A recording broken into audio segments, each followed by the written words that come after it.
네, 안녕하세요.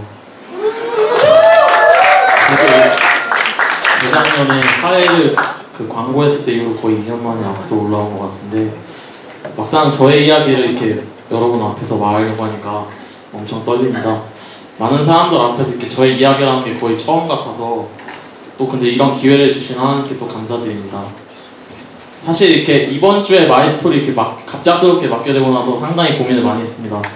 제가 지금까지 살아오면서 이렇게 뭐 다른 사람들과 이렇게 동떨어진 이런 뭐 인생에 큰 굴곡이 있는 편도 사실 아니고, 그냥 평범하게 고등학교를 다니고 졸업하고 또 대학교에 입학해서 그냥 남자라면 다녀오는 군대 다녀오고, 그냥 지금도 이제 앞으로의 진로를 고민하고 있는 그 우리나라의 평범한 그냥 청년 중에 한 명인데, 어떤 이야기를 해야 할까 되게 고민을 많이 했습니다. 사실 일주일 동안 고민만 되게 많이 했는데 이렇게 직접 써내려가지고는 이렇게 준비가 되진 않더라고요.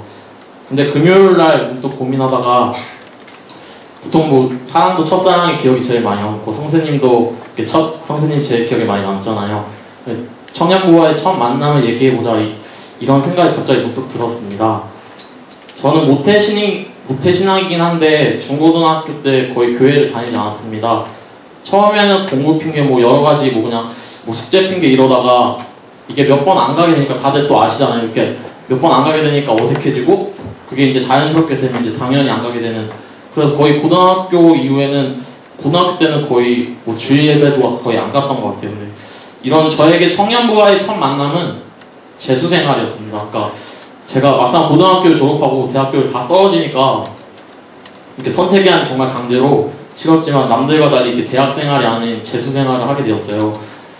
사실 그때 어떻게 청년부에 처음에 중고등부 때 안 나갔는데 어떻게 나갔는지는 지금 너무 시간이 많이 지나서 기억이 잘 나진 않습니다. 근데 오히려 생생하게 기억이 나는 건, 그때 지금 막 되게 청년부에서 거의 믿음의 맏형인 희수 형이나 막 진구 형이 20살 때 되게 풋풋했던 모습 있잖아요. 진짜 지금도 귀엽긴 한데 진구 형 머리는. 그리고 저번 주에 깨알 같은 상황극으로 우리에게 큰 재미를 준 정원이 누나가 회장이었거든요. 정원이 누나가 회장으로 열심히 헌신하는 그런 모습이 상당히 기억에 남습니다. 그러면서 재수생활을 했는데, 이상하게 평일에는 학원생활로 되게 피곤하고 노량진에 왔다 갔다 해서 그랬는데, 주일에는 되게 마음이 편했어요. 뭐 예배 끝나고 형들이랑 게임도 같이 하고, 그 형 누나들이 많이 또 챙겨주고, 이러면서 애정도 조금씩 쌓여갖고, 중고등부 때 한 번도 안 갔던 수련회도 재수할 때 거의 처음 갔던 것 같아요. 여름 수련회를. 그것도 학원을 거의 한 일주일은 제꼈겠죠. 청년부로 제가 원래 보통 성격이 말을 잘 힘도로 내색을 잘 안 하고 기대는 성격이 아니라서, 교회를 나오게 된 게 힘들어서나 이렇게 위로를 얻고자 나왔던 건 아닌 것 같아요. 근데 자연스럽게 또 청년부로 인해 교회를 나오고, 이렇게 또 주님께 또 의지를 하니까 또 마음이 편해지고, 또 재수생활도 온전하게 버텨서 또 좋은 결과도 얻을 수 있었던 것 같아요. 그렇게 또 1년이 지나가고 또 대학이 진학했습니다. 대학교 다니면서 이렇게 시간이 흐르면 되게 익숙함이 익숙해지잖아요. 또 익숙함에 속았다고나 해야 되나? 그렇게 하면서 청년부를 그냥 나오기만 하고 있었는데, 군대에서 막 전역하고 얼마 되지 않을 때였어요. 군대에서 제가 교회를 다니긴 했는데 막상 전역하고 나니까 되게 마음도 복잡하고 적응도 되지 않고, 뭐 앞으로 뭘 해야 되나 이런 고민을 되게 그냥, 교회도 이제 그냥 일요일날 나가게 되는 그런 부분이 되었던 것 같은데, 전역하고 나서 바로 다음 주에 뭐 그 11월 말에 하는 총회 있잖아요. 그 임원들을 선출하는. 그래서 그냥 총회를 하나보다 그러고 뒤에 앉아있는데, 제가 누군지는 모르겠어요 진짜. 근데 갑자기 제 이름이 호명이 되는 거예요. 그래갖고 뭐지 이게? 나 전역한지, 군인의 마인드가 있잖아요. 이게 뭡니까 이겁니다 제가. 그냥 앉아있었는데 앞으로 나오래요. 그래갖고 그 후보자 연설 있잖아요.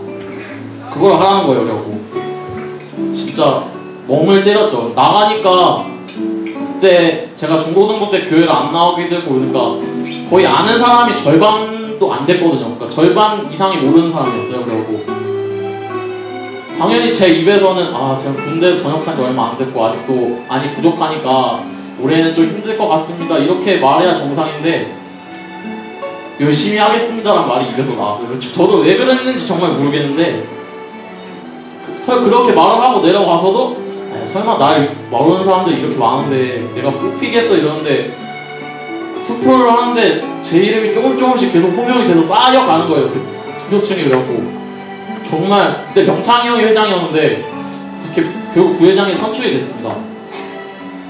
그렇게 시작한 청년부가 지금까지 이렇게 목장까지 이어지리라고 저도 절대 생각 못했거든요. 어떻게 보면 되게 저도 믿음이 연약한 청년인데 저에게도 이런 기회가 없었다면 내가 지금처럼 열심히 할 수 있었을까 이런 생각도 듭니다. 자리가 사람을 만든다라는 말이 있잖아요. 저는 진짜 격하게 공감합니다. 사실 속으로 섬김이도 부회장이라서 어쩔 수 없이 하라고 해갖고 진짜 한 건데 또 그 외에 여러 가지들 정말 힘들긴 했지만 힘들고 그 어려운 그 안에서 저의 가능성과 그런 믿음들이 제가 제 입으로 말하기 좀 그런데 진짜 자라나는 게 무럭무럭 자라나는 게 보이더라고요. 그게 타이가 됐건 자이가 됐건 우연히 나오게 된 청년부, 그리고 또 걱정을 정말 많이 가지고 시작한 인문화활동, 또 이런 것이 또 하나님의 계획하신 건지 저는 솔직히 잘 확신은 할 수 없습니다. 지금 솔직히. 근데 분명한 것은 그게 우연이 됐건 주님의 계획이었던 주님 안에서 저는 이렇게 인간적으로나 신앙적으로나 엄청 많이 성장했습니다. 세상에서 가장 잘못된 만남이 생선과 같은 만남이라고 합니다. 만날수록 비린내가 묻어나오니까. 그리고 또 가장 조심해야 할 만남은 꽃송이 같은 만남이라고 합니다. 피어날 때는 환호하다가 시들면 버리니까.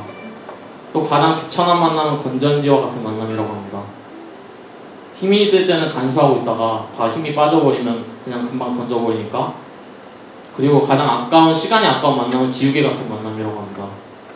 금방 만남이 순식간에 지워져 버릴지도 모르니까. 가장 아름다운 만남은 손수건과 같은 만남이라고 합니다. 힘이 들 때는 땀을 닦아주고 슬퍼서 눈물을 흘릴 때는 눈물을 닦아주니까. 여러분에게 있어서 청년부와 하나님의 만남은 어떠신지 저도 궁금합니다. 제 이야기를 통해 한 번 또 생각해 보셨으면 좋겠고요. 그리고 그 만남이 앞으로도 손수건과 같은 만남이 되길 바랍니다. 부족한 제 얘기를 들어주셔서 감사합니다.